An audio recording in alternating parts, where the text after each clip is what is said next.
Let's go to the wrestling match. Okay, chapter 32. This is an important chapter. Jacob is coming down from Mesopotamia, from Haran. He passes Damascus. He's on what they call the King's Highway.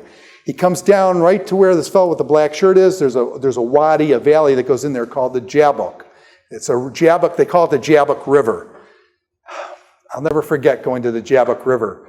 I go there and I'm looking for this Jabbok River, right? It was this wide. This wide. I'm talking this deep. Yeah, I looked at it and I said, where I come from, that's like, it's a little bit too big for a ditch, but I've seen ditches bigger than that, man, and stuff. And I was really disappointed because I was expecting the Jabbok River, and I get there and seriously, you could have jumped over it. It was only about this deep, okay? So, anyways, you understand? Do they have a lot less water? I grew up on the Niagara River, okay? You know the Niagara? Niagara's that's a real river. These things, when they talk, when I was young, they said, I've seen the mighty Jordan roll. Have you ever seen the Jordan River is about as wide as this room. The Jordan River. It averages 3 feet deep. Now, where I come from, do we call those rivers? I grew up on the Niagara. The Niagara is a river. Where I grew up, they call those creeks. Okay?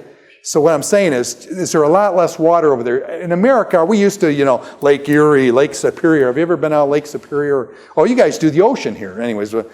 So what I'm saying, we've got a lot more water, and there it's a lot less. So what happens? Jacob's coming down. Now, where is Esau? Esau, this is the Dead Sea. Esau is from down here in the land of Edom. And Esau, with 400 of his men, is going north. Now, is that going to be a problem? Okay? Jacob's going to be meeting Esau with his 400 men. Is Jacob scared to death? Does anybody remember Mr. Miyagi, was it Karate Kid 2, where Sato, after all those years, was going to get Miyagi for stealing his woman, and he was going to kill Miyagi after all these years? Do people harbor anger for decades within a family? I'm talking about your own families. Do brothers and sisters in your father's family, do they ever harbor anger towards someone for a generation, for 10, 20 years? I knew a guy named Herb King. I worked in a maximum security prison. And Herb was in prison for 35 years for murder. He finally got out. He was an old man when he got out. He was in his late 50s. They gave him his $75. He caught a bus from Indiana State Prison in Indiana City down to Georgia, where he's from. And after 35 years, he walked in the door of his house, and this is the honest truth, and by the way, I'm using his real name now because it doesn't matter anymore, but it matters to me. He walked in after 35 years in a penitentiary. He walks into his family. The day he's free, he walks into his house. And there was a guy with the 12 gauge in there, and the day he walked in that door of his house, he got blown away. The guy killed him after 35 years. Shot him dead. He walks in the front door, boom, bullet in the chest. He's dead.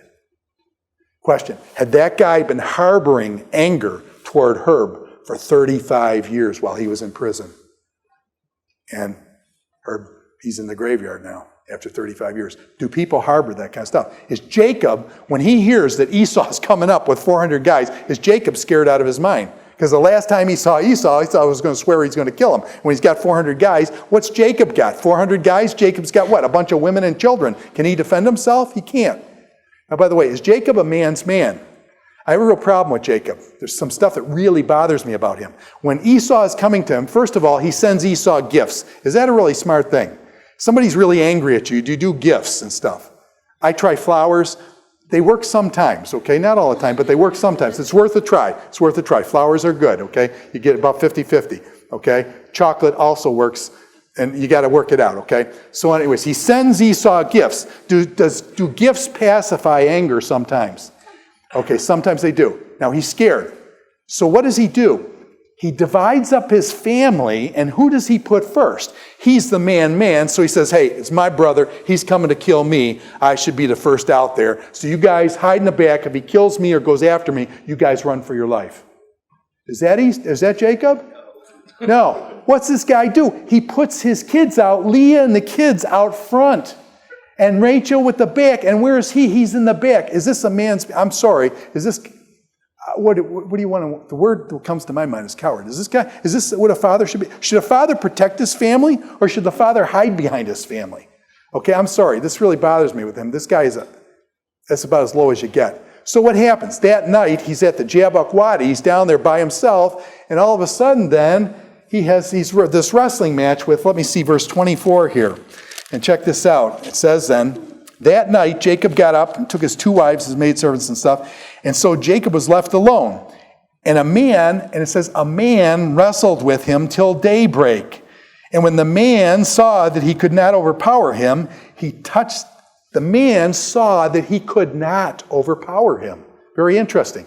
Is Jacob able to go head to head with this man?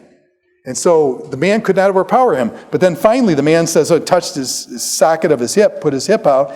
So his hip was wrenched, and as he wrestled with the man, then the man said, let me go, for it is daybreak. And Jacob said, I will not let you go until you bless me. Is Jacob really into this blessing thing? I will not let you go unless you bless me. The man asked him, what is your name? Jacob, he answered. And the man said, your name is no longer Jacob, but Israel. Okay, Israel. And this is where Jacob then, first of all, when you're in trouble, do you pray?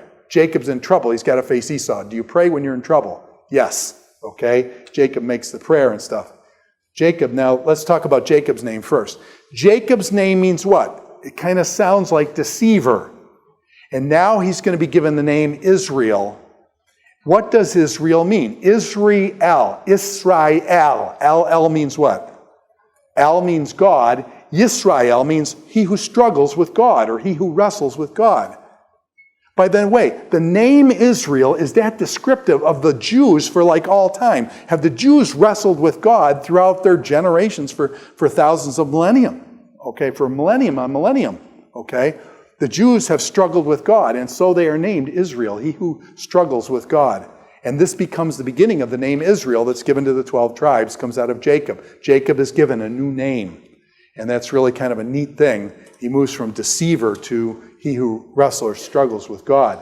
Now, Jacob names the place Peniel. Now, when you look at this term Peniel, it's Peniel. Pene means face. Pene means face. El means God. What does this name of the place mean? The name of the place means face of God. Now, why does Jacob name it Peniel? It tells us explicitly. He says, I'm going to call it Peniel, or face of God, because I saw God face to face, and my life was spared. Jacob thought that he was wrestling with whom? A man? No. He says, it wasn't a man, just a man. Yeah, it was called a man, but I saw God face to face. And so he names the place Peniel.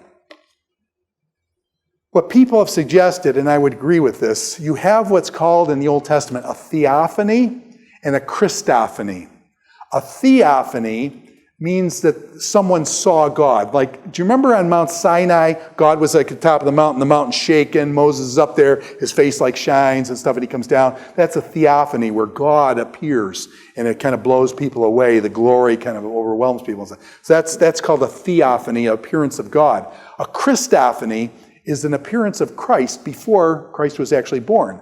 And what I'm suggesting is that Jacob wrestled with a man, and the man, he couldn't defeat him. The man couldn't get away until he touched his hip and put it out. What I'm suggesting is that very likely was Jesus Christ in the flesh beforehand, and Jesus Christ with just his normal strength and stuff, wrestling with Jacob until the morning, and then he realized, and so he says, wham, bam, he puts his hip out, okay? So I'm suggesting that was a Christophany. And then Jacob concludes, this wasn't a normal man, this is, I saw God face to face, and if it's Jesus, then it's okay, it's God, okay? So does that make sense? So that's kind of how I look at this. Many other people look at it the same way and things. It's his name, Peniel. Changes his name here. Well, why did the angel change Jacob's name? Deceiver to this he who wrestles with God. And now he's seen God face to face and wrestled with him. And we're suggesting that that's Jesus and things. Now, some people look at chapter 32, verse 32, and let me read this verse to you. The sun rose above him as he passed Peniel, and he was limping because of his hip. I should say this. He's got to meet Esau in the morning, right? How many of you have ever had dreams and some big guy or something's after you, and you can always do what? Can you always run and get away? You always run and get away. Now what does God do to Jacob? Jacob's hip is gone. Question, can Jacob run away from Esau? No, he can't run now. He's got to face Esau. God, in other words, he can't, take things in control and say, I'm just going to skedaddle, I'm going to run away from him. At least I can beat him. I'm faster than he is. Now his hip is out. He's now got to face Esau face to face, and it's just, he can't get away and stuff. Now, in chapter 32, verse 32, though, it says this. Some people think this verse was added later by later editors. It says, therefore, to this day, the Israelites do not eat the tendon attached to the socket of the hip, because the socket of Jacob's hip was touched near the tendon. So the text says, until this day, they still don't eat that tendon that's by the hip because Jacob's hip was out there. Until this day. Question, was that statement later on added? The narrative is telling you about Jacob. This thing that we don't eat that until this day, that was added later. Is Moses much later than Jacob? Yeah, at least 400 years. Is it possible Moses wrote that and said, we still don't eat the tendon, and it was 400 years after? So could this statement in 32:32 have been written by Moses? Sure it could have, okay? Moses was 400 years after, and he puts in this explanatory statement about why we don't eat the tendon that's by the socket of the hip socket there. So it doesn't have to be added later, like, after the time of Moses. Moses could have written it. Now, they come to the meeting of Esau. Okay? Family members meeting after years and years, and they finally meet.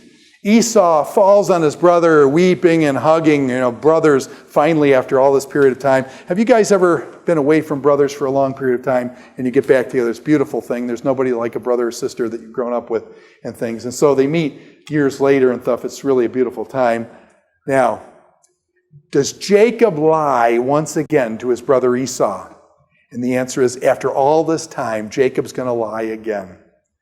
They're meeting at the Wadi Jabbok there. Esau comes up with his 400 guys. He tells Jacob, he says, Jacob, I don't want your gifts, Jacob. Take your gifts back. I'm wealthy. Hey, why don't you come down and see my place? I live down here by the bottom of the Dead Sea and all this red rocks, Nubian sandstone, Petra. It's beautiful down there. Stuff. Why don't you come down and see me? Jacob says, oh yeah, I'll come down and see you and stuff. And so Esau says, well, my guys will protect your sheep and goats and stuff for you, and we'll come down. Jacob says, oh, no, my sheep and goats, they got to go slow and stuff. So Esau, you just go back home, and I'll come down and visit you. You just go back home. Now, if you don't know anything about geography, you won't know that he lied. Where is Jacob? Jacob's up there. Esau goes back home here. The next thing you read in the text, in the next chapter, chapter 34, where is Jacob? Jacob is over here at Shechem, and that's where his daughter gets raped. Okay? Did Jacob lie to Esau? Tell him that he's going to meet him down here and then go the opposite direction. Is this guy still lying to people?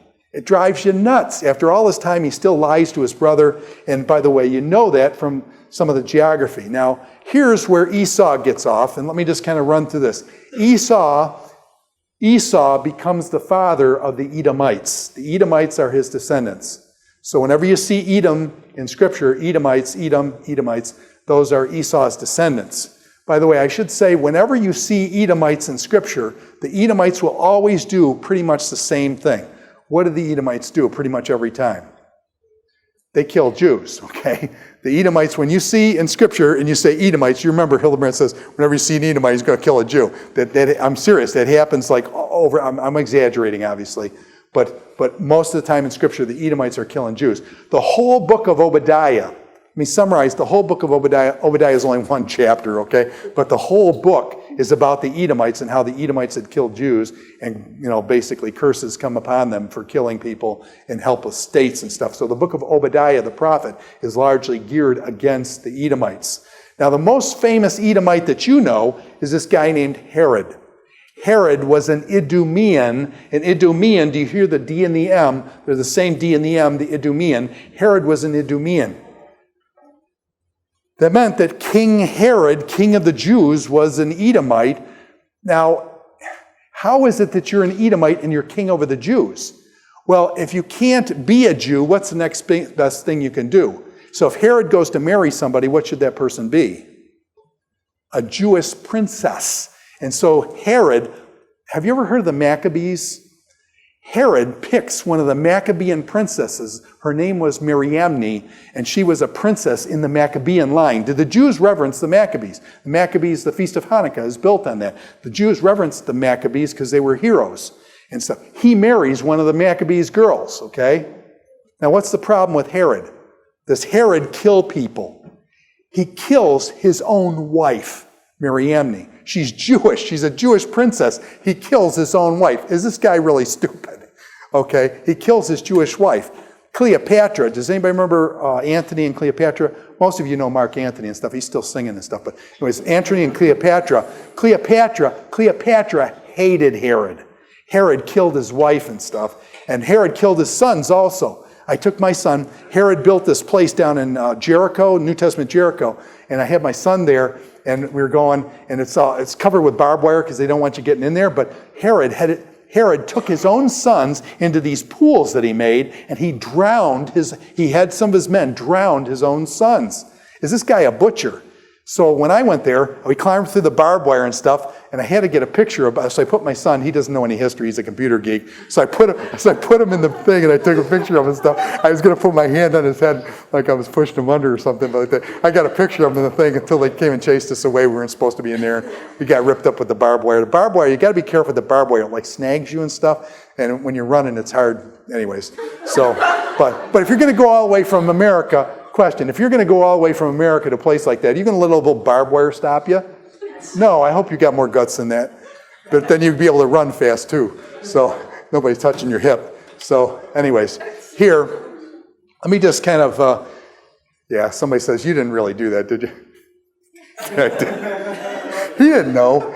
Anyways, this is the Salt Sea here. Remember I told you the Salt Sea, you guys call it the Dead Sea, 1,270 feet below sea level. Here's the Jordan River, Sea of Galilee. This is the country of Jordan. This is you guys here in the Mediterranean Sea. Okay, so Jacob, Esau is down here in Edom. He comes up here on the King's Highway. There's a King's Highway here. They meet here. This is where Jacob wrestles with the angel, Peniel. And Jacob says, I'm going to follow you back down, Esau. And the next thing we hear, Jacob is over here at Shechem. His daughter gets raped there. Now,